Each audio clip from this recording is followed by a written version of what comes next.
The monitors screamed chaos, a symphony of failure in the most advanced operating theater in the world. Dr. Professor Croft, the celebrated professor of surgery, stood frozen, sweat beading on his brow. The complex neural procedure had gone terribly wrong, and his legendary hands were failing him. His team was frantic, his reputation evaporating with every critical beep of the machines. The room held its breath, witnessing the fall of a giant. From the edge of the room, a quiet voice cut through the tension. "Professor, let me try." All eyes turned to Anna, the rookie nurse they barely knew existed. A surgeon scoffed, a resident laughed. You're just a nurse." The entire room dismissed her, waiting for her to shrink back in shame. But 30 seconds later, with hands steadier than any surgeon's in the room, she was performing a maneuver so precise, so impossible, that the entire medical world was about to be put on notice. The operating theater at Metropolitan General was less a room and more a shrine to modern medicine, and today's service was being led by its high priest, Dr. Professor Croft.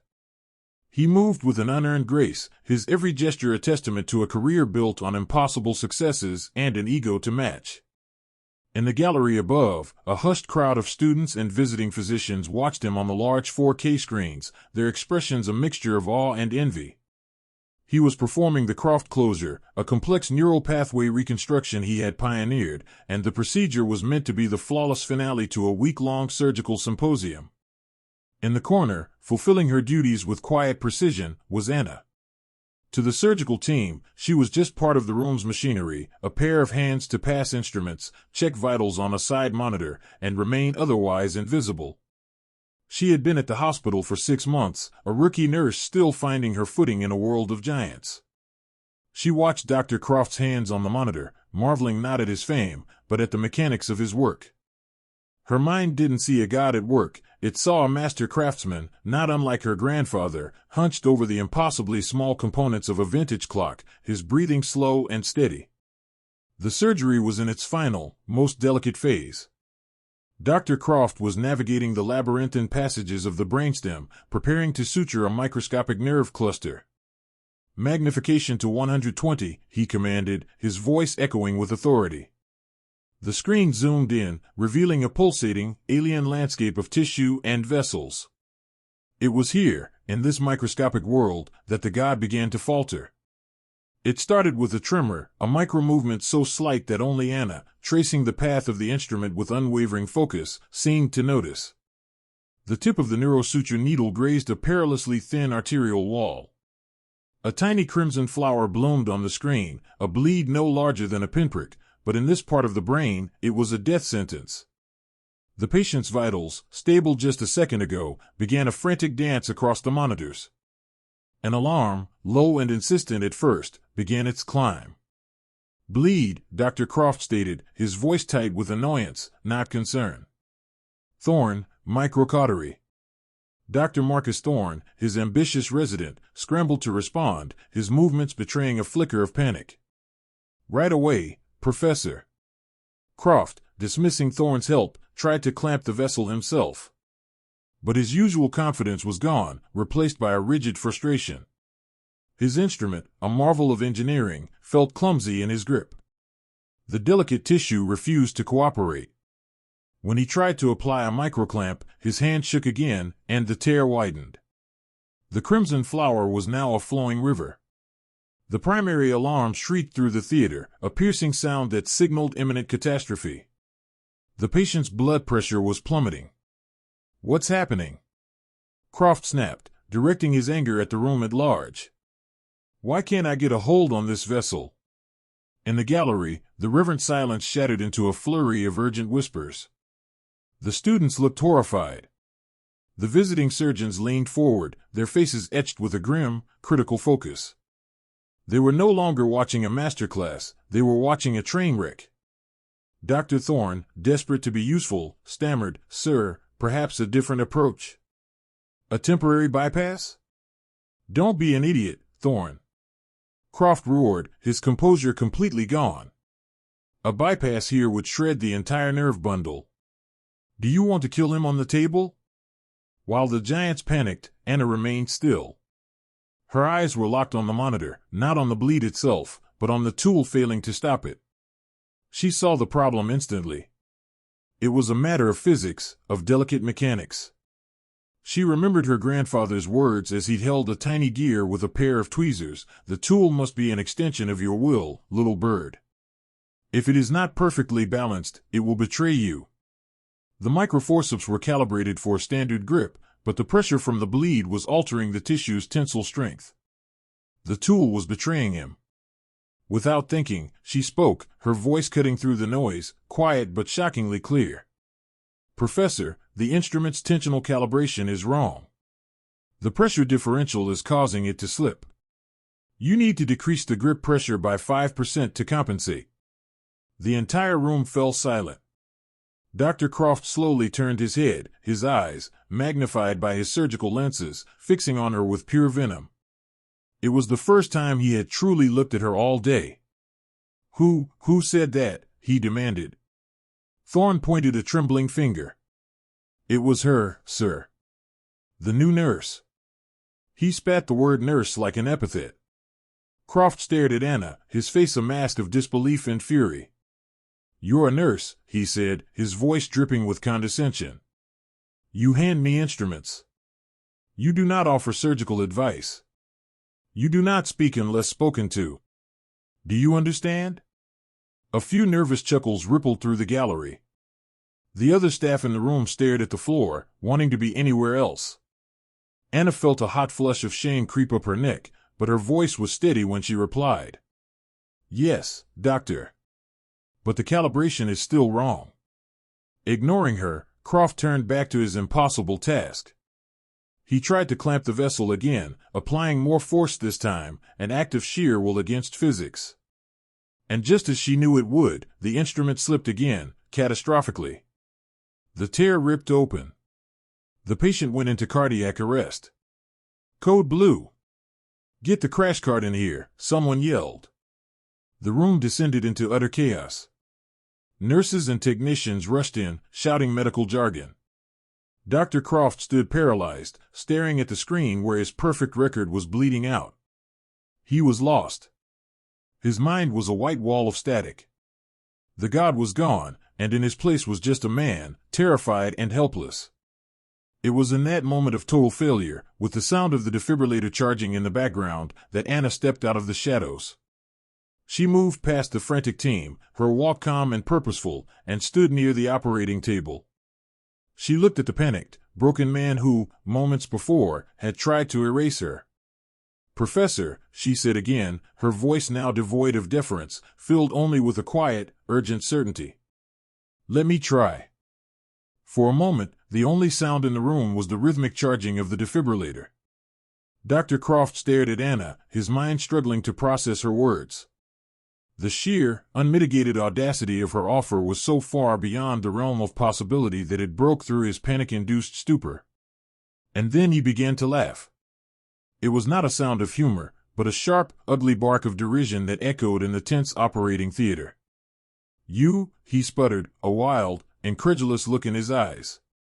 You will try? He gestured around the room, at the advanced machinery, at the failing monitors, at the patient lying exposed on his table. Do you have any idea what is happening here? This isn't a scraped knee in the emergency room. This is the pinnacle of neurosurgery, and I, Dr. Alastair Croft, have just failed. But you, a nameless nurse who probably still uses a textbook to find a vein, you think you can just step in and save the day? Dr. Thorne, seeing his opening to realign himself with his mentor, stepped forward, his face flushed with a mix of fear and indignation. Professor, she's clearly in shock. Hysterical.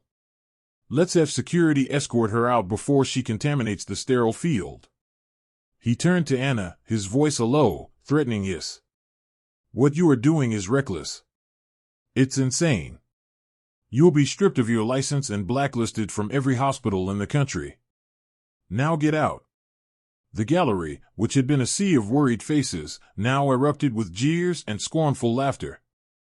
The tension had found its release valve, and it was Anna. A well-known surgeon from Germany, a man who had flown in specifically to watch Croft work, spoke loudly to his colleague, his voice carrying down to the theater floor. Is this the new American training method? Allowing the nursing staff to play surgeon when things get difficult? His comment was met with a wave of cynical chuckles. They weren't just watching a surgery fail anymore, they were watching a fool be put in her place, and it was far more entertaining. Even the head nurse, a stern woman named Helen who had run this floor for 20 years and worshipped the hospital's hierarchy, marched towards Anna. "Nurse," she said, her voice like steel. "You are forgetting your station. You are a guest in the surgeon's world. You will step back, you will remain silent, and you will follow Dr. Thorne's orders immediately, or I will have you forcibly removed." Every voice, every glare, every rule was designed to make her feel small, to force her to retreat back into the shadows. But Anna didn't flinch. The shame she had felt earlier had been burned away by the urgency of the moment. She was no longer a rookie nurse, she was the only person in the room who saw the solution. She looked past Croft, past Thorne, her eyes fixed on the monitor where a life was ticking away. "In 60 seconds, she said, her voice as steady and precise as the machines around them, the lack of blood flow will cause permanent motor function damage. In 90, he will lose the ability to speak. I can reroute the flow and seal the tear in less than that. The procedure requires a 3-point inverted suture with a self-knotting loop. Your current approach is crushing the vessel. You are thinking like a surgeon. You need to think like a watchmaker." The mention of a watchmaker was so bizarre, so out of place, that it stunned the room back into silence. Dr. Croft stared at her, his contempt now mingled with a spark of pure, unadulterated rage. She wasn't just questioning his method, she was redefining the very art he had mastered. He saw his legacy, his fame, his entire identity being threatened by this quiet, unassuming girl. And in that moment, a venomous, desperate idea formed in his mind. He wouldn't just send her away. He would destroy her. He would make her failure so absolute, so public, that his own would be forgotten. A slow, cruel smile spread across his lips. He raised his hands in a gesture of mock surrender and turned to address the gallery. "Ladies and gentlemen," he announced, his voice booming with newfound theatrical confidence. "It seems we have a prodigy in our midst. A hidden genius." He turned back to Anna, his eyes gleaming with malice. "This nurse claims she can perform a submillimeter arterial repair inside the brainstem. A technique, I might add, that only a handful of surgeons in the world have mastered after decades of practice." He stepped away from the table, a grand, sweeping gesture of invitation. "Very well," he said, his voice dropping to a dangerously low level. "The stage is yours. The world is watching. Perform your miracle." He leaned in closer, so only she could hear the venom in his whisper. "But when that man's brain activity flatlines because of your arrogance, I will personally ensure you are charged with manslaughter. I will testify myself.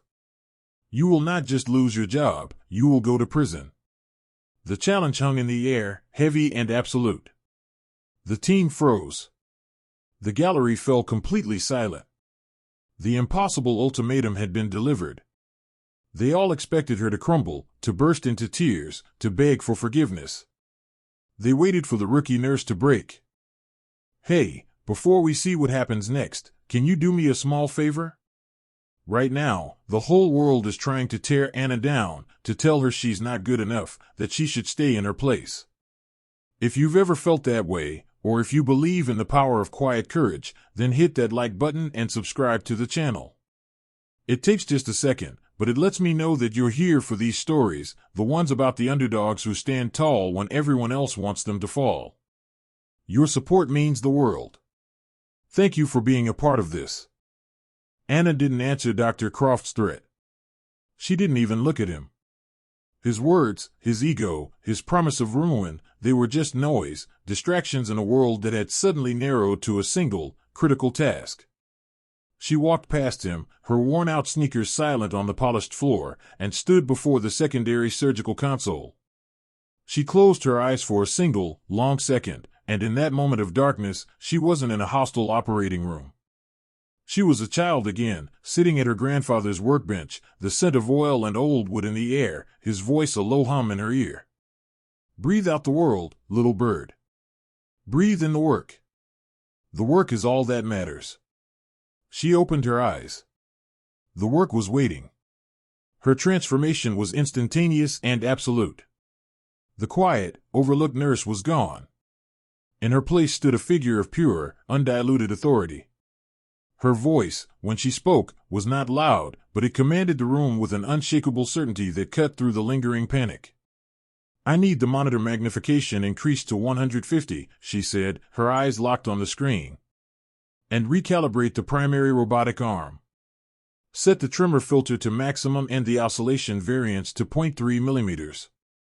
The head technician, a man who reported directly to Croft, stared at her, dumbfounded. We've never set it that low. The system might lag.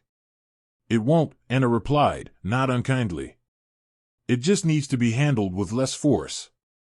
Do it now, please. She turned to the anesthesiologist. I'm going to need 60 seconds of deep hypothermic circulatory arrest. I need total stasis. We will have one window to do this. Time the induction to my mark. The anesthesiologist, a veteran of 20 years, looked at Croft, who stood frozen like a statue, his face pale with shock. Seeing no leadership there, and hearing the undeniable expertise in Anna's voice, he gave a short, clipped nod. I'll be ready on your mark. Then, she looked at Dr. Thorne, who was still holding a useless instrument, his face a cocktail of confusion and resentment. Dr. Thorne, she said, her tone level and professional. Hand me the Ishikawa microforceps. The ones with the diamond-dusted tips. Thorne blinked. He didn't even know they had a pair on this floor. They were a highly specialized tool used for optic nerve surgery, almost never for this kind of procedure. He looked helplessly at the head nurse, who simply stared back, her own certainty shattered. With trembling hands, Thorne fumbled through a drawer and produced the instrument case. He held it out to her, his earlier arrogance replaced by a grudging, fearful obedience. In the gallery above, the mood had shifted from mocking entertainment to baffled silence. Dr. Kenji Tanaka, a legendary microsurgeon from Kyoto who had come only to pay professional respects to Croft, leaned forward, his eyes narrowed. He had been about to walk out, disgusted by the unprofessional chaos. But Anna's commands had stopped him cold.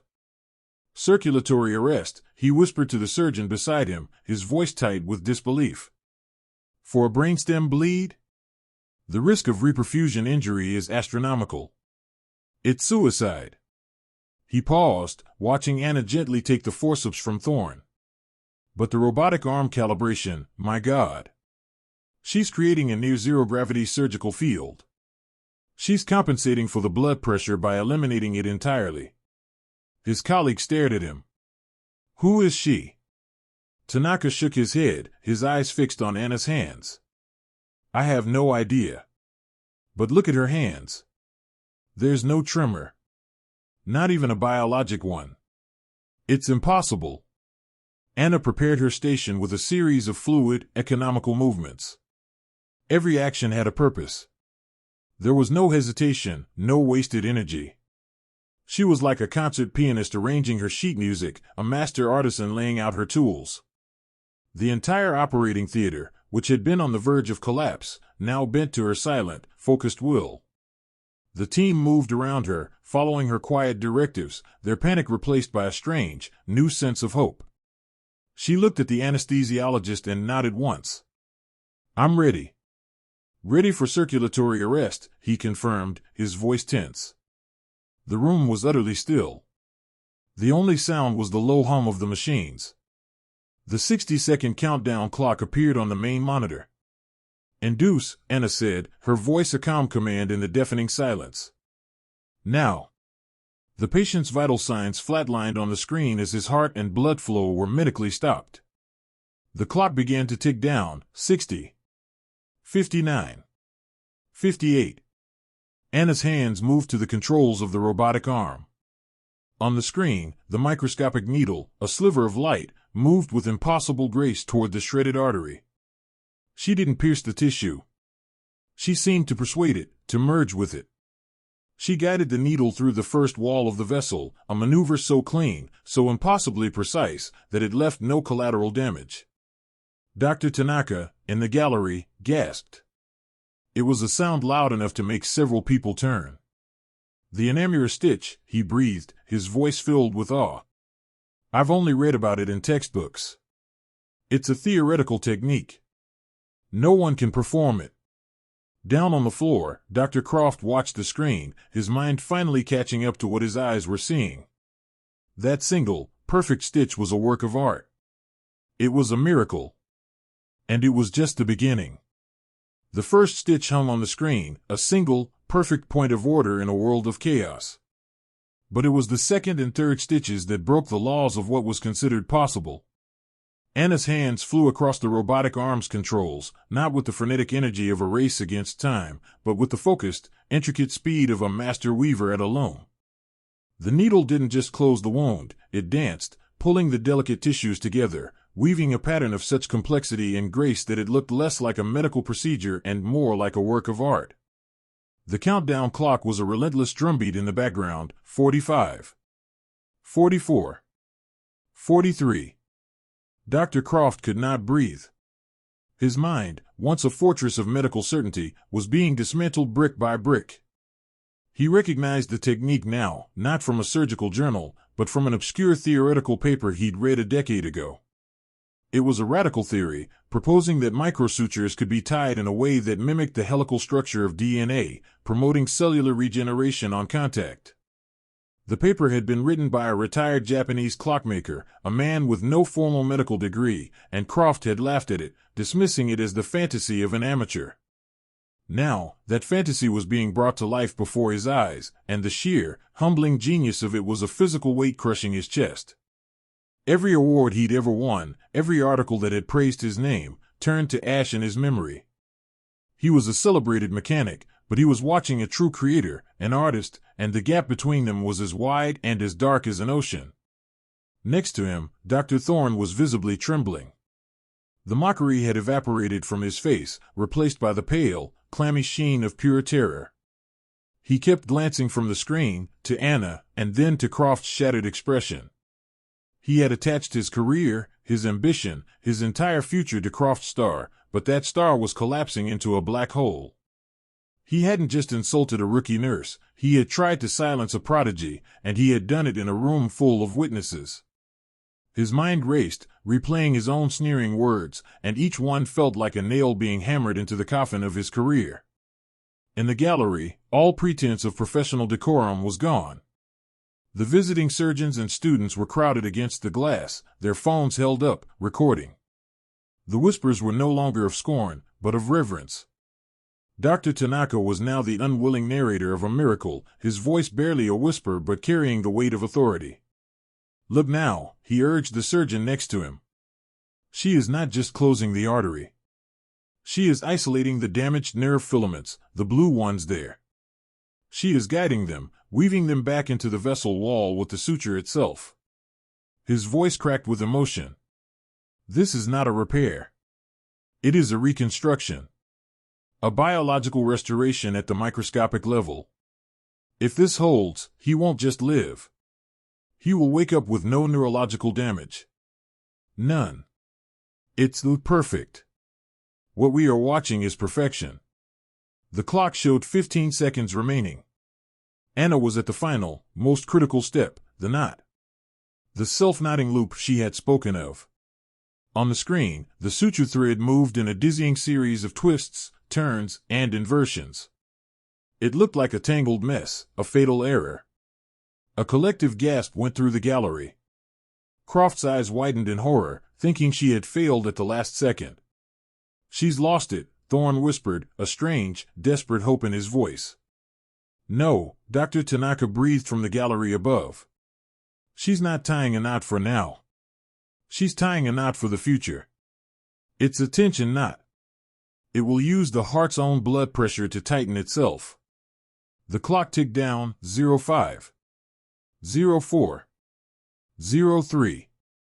With a final, delicate flick of her wrist, Anna pulled the last loop into place. The tangled thread resolved into a structure of breathtaking, geometric beauty. 02. Her hands pulled back from the console. 01. It's done, she said, her voice quiet but firm. The countdown clock hit 0 and vanished. The room was plunged back into a silence that felt heavier than before. The impossible suture was complete, a fragile work of art holding back a tidal wave of blood. The 60-second window was closed. Anna looked at the anesthesiologist, her gaze unwavering. "Prepare for reperfusion," she commanded. "On my mark." Every person in the room held their breath. This was the moment of truth. Would the miracle hold, or would the pressure of the returning blood flow turn Anna's masterpiece into a catastrophic explosion? The command hung in the air, absolute and irrevocable. "Restore circulation," Anna said. "Now." The anesthesiologist pushed a syringe into the foreline, and for a few agonizing seconds, nothing happened. The entire room, from the surgeons on the floor to the observers in the gallery, held a collective breath, their eyes glued to the magnified image on the screen. Then, a wave of red surged into the pale, empty artery. The blood, now flowing with the full force of a human heart, slammed into Anna's delicate, impossible suture. This was the moment of truth, where physics and biology would deliver their verdict. Dr. Croft shut his eyes, unable to watch the final, catastrophic failure. But it didn't fail. On the screen, something miraculous happened. As the pressure hit the intricate knot, it didn't tear or unravel. Instead, the loops and threads of the suture pulled taut, tightening on themselves, using the very force that was meant to destroy them to become even stronger. The seal was perfect. The bleed was gone. The vessel, once a shredded ruin, was now whole, pulsing with a steady, healthy rhythm. One by one, the alarms that had been screaming for the past 10 minutes fell silent. The angry shriek of the blood pressure monitor was the first to go, replaced by a steady, rhythmic beep. The frantic alert from the heart monitor ceased, giving way to a calm, metronomic pulse. The code blue warning vanished from the screen. The symphony of failure was over, replaced by the quiet, beautiful music of a life saved. For a moment, the room remained in a state of suspended disbelief. Then, from the gallery, a single person began to clap. It was Dr. Tanaka. He was on his feet, his face alight with a look of pure, unadulterated joy, his hands coming together in loud, sharp reports. His applause broke the spell. Another surgeon joined in, then another, and in seconds, the entire gallery had erupted into a thunderous, spontaneous ovation. It wasn't the polite applause of a symposium, it was the roar of a crowd that had just witnessed the impossible made real. Down on the floor, the reaction was more personal, and far more devastating. Dr. Thorne, who had been leaning against the wall, simply slid to the floor, burying his face in his hands in a gesture of complete and utter shame. He couldn't bear to look at Anna, or at the monument to his own arrogance displayed on the screen. Dr. Alistair Croft made a choking sound, a dry sob that was swallowed by the applause. He stumbled backwards, his legs catching on a surgeon's stool, and collapsed onto it. He stared at his own hands, the famous, million-dollar hands that had graced the covers of medical journals. They were trembling violently. He saw them for what they were, the clumsy, inadequate tools of a man who had just been shown what true genius looked like. He had been the king of a small hill, and he had just been introduced to a mountain. The applause from the gallery felt like stones being thrown at him. He was broken. But Anna didn't seem to hear the applause. She didn't see the shattered men she had defeated. Her eyes remained on the monitors, calmly tracking the patient's vitals for a full 30 seconds after the reperfusion. For her, the victory wasn't the roar of the crowd or the fall of her tormentors, it was the steady, unwavering line on the screen. It was the work. Finally, satisfied, she turned to the head nurse, Helen, who was staring at her with wide, reverent eyes. Anna's voice was quiet again, the commanding authority replaced by her usual professional calm. "His vitals are stable," she said softly. "Let's finish the closure. A standard 3-0 absorbable suture will be fine." She carefully placed the diamond-dusted forceps back in their case and handed them to a tech as if they were a holy relic. Then, she stepped back from the operating table, her role in the drama complete. She moved toward her station in the corner, melting back into the background she had come from. But the space she occupied was different now. The air around her hummed with a new, profound respect. The ovation from the gallery slowly died down, but the silence that replaced it was louder than any applause had ever been. The final closure of the patient's incision was performed in a silence thick with a mixture of awe and shame. The remaining surgical team, once disciples of Croft, now moved with a new, tentative respect for the rookie nurse in the corner. They directed questions to her not as a subordinate, but as an oracle, asking for her confirmation on suture tensions and dosages. Anna answered each question calmly and quietly, her demeanor unchanged, as if she hadn't just rewritten medical history. She was a nurse again, performing her duties. Dr. Thorne finished the last stitch, his hands shaking so badly the head nurse had to steady them twice. He never once looked in Anna's direction. Dr. Croft was already gone, ushered out of the theater by a grim-faced hospital administrator who had appeared the moment the applause had died down. Croft had moved like a man in a trance, his eyes vacant, his legendary career having evaporated in the space of 10 minutes. When the procedure was officially over and the patient was being wheeled to recovery, Anna took off her surgical mask and prepared to leave. As she pushed open the doors to the operating theater, she found her path blocked. The entire gallery of visiting surgeons and students had come down and were waiting for her in the hallway. The crowd, once so loud with their mockery, was now completely silent.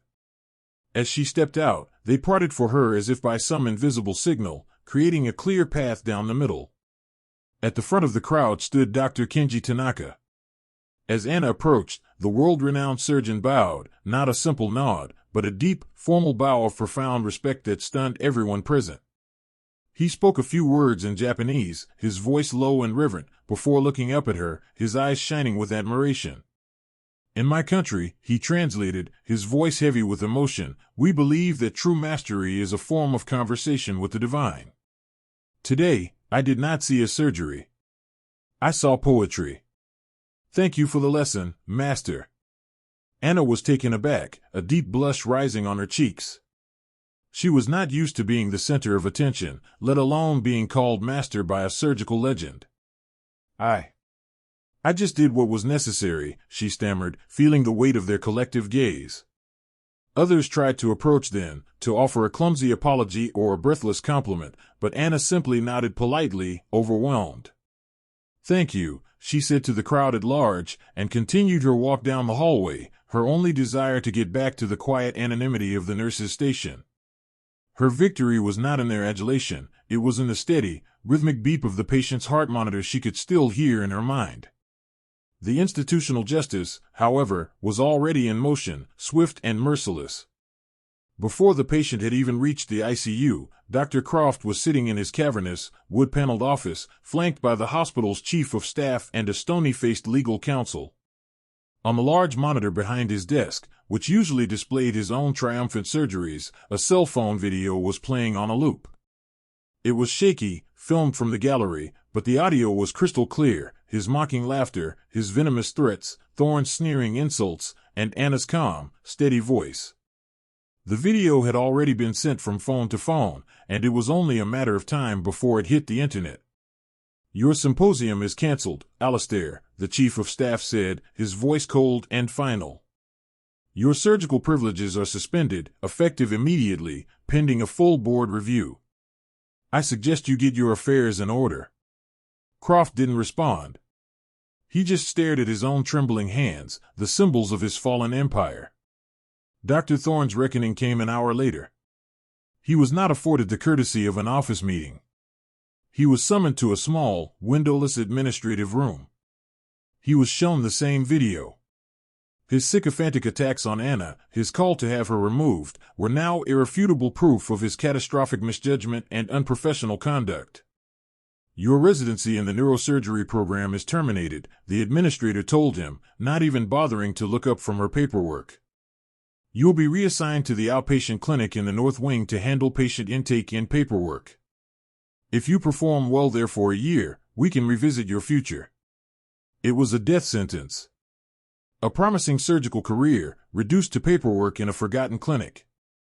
Thorne had hitched his wagon to a falling star, and now he was being sent to a professional graveyard, a casualty of a battle he hadn't understood he was fighting. The legend of the quiet nurse was beginning to grow, and the shadows it cast were long and unforgiving. The consequences of that day in the operating room rippled outwards, far beyond the hospital walls. The video of Anna's miracle, inevitably, went viral. It was titled "The Nurse Who Schooled the Surgeon," and it garnered millions of views in less than 48 hours. The clip was dissected on news channels and discussed in medical forums across the globe. The German surgeon whose mocking comments were clearly audible on the video was publicly identified. His prestigious Berlin hospital, facing a storm of outrage, issued a formal apology and suspended him from his teaching position, citing a profound lack of professional decorum. The incident became an instant, powerful lesson in medical schools everywhere on the arrogance of hierarchy. Head nurse Helen was not fired, but her fall from grace was just as steep. In a hospital-wide meeting, the board announced a new initiative to empower and respect all levels of medical staff, a direct response to her attempt to silence Anna. Helen was demoted from her position as head of neurosurgical nursing and reassigned. Her new, humiliating duty was to lead the very training sessions this new initiative required, forcing her to preach the importance of the open communication she herself had tried to crush. Her authority on the floor, once absolute, was gone forever. A week later, the patient, an influential tech CEO named Mr. Harrison, was awake and sitting up in his hospital bed. His recovery was, by all accounts, miraculous. There were no neurological deficits, no motor function damage, no speech impediments. It was as if the catastrophic bleed had never happened. The first thing he did was fire the team of expensive lawyers he had on retainer, who were preparing a massive lawsuit against Dr. Croft. The second thing he did was ask to see the nurse who had saved him. The hospital administrators, eager to please, tried to arrange a press conference. Anna politely refused. Instead, she visited Mr. Harrison during her regular rounds, after the media and executives had gone home for the day. He was a man used to commanding rooms, but in her presence, he was humbled, his eyes filled with tears of gratitude. "They showed me the video," he said, his voice thick with emotion. "You were a warrior. They tried to break you." He held out a checkbook. "I want to give you anything. A house, a foundation in your name, I'll fund your medical school tuition, anything you want." Anna looked at the checkbook, then back at his face, and offered him a small, gentle smile. "I'm a nurse, Mr. Harrison. My job is to take care of my patients. Seeing you sitting here, talking, that's my reward." She gently pushed the checkbook back towards him. "Just get better. That's all I ask." She left his room and returned to the quiet hum of the nurse's station, her life's purpose reaffirmed not by praise, but by practice. The next afternoon, as she was charting her notes, two figures approached her desk, the hospital's chief of staff, and Dr. Tanaka, who had delayed his flight back to Japan. "Anna," the chief of staff began, his tone formal but deeply respectful. "Your actions have prompted a great deal of reflection within this institution. We were wrong. Our system was too rigid, too arrogant. We want to fix it." Dr. Tanaka stepped forward. "What you possess is not just a skill," he said. "It is a philosophy. A way of seeing. It should not be an accident seen on video. It should be a principle that is taught." The chief of staff laid a folder on her desk. "We want to create a new department, jointly funded with Dr. Tanaka's institute in Kyoto. The Center for Applied Microsurgical Philosophy. We don't want to offer you a scholarship to become another surgeon like Croft. We want you to lead it. We want you to teach your watchmaker's approach to our best and brightest surgeons. We want you to change the world of medicine on your own terms." Anna stared at the proposal. Director Anna. It seemed as impossible as the suture she had performed. She looked up from the folder, her gaze drifting across the busy hospital floor, at the doctors and nurses working together, at the patients being cared for. She was no longer the invisible girl in the corner. She had not changed, but the world around her had been forced to. A quiet, knowing smile touched her lips. Her work was just beginning. Anna's story is a powerful reminder that your true value is not determined by your title, your position, or the applause of others. It's measured by your integrity, your courage, and the quiet skill you cultivate when no one is watching. It proves that the most important person in the room is often the one nobody is paying attention to. Have you ever had a moment where you had to prove someone wrong? A time when your quiet skill spoke louder than the loud words? Share your story in the comments below. Let's build a community that celebrates these moments of quiet victory. Thank you for being here with me. If you want to continue celebrating the underdog and the unsung hero, make sure to follow the channel for more stories that inspire and empower. See you next time.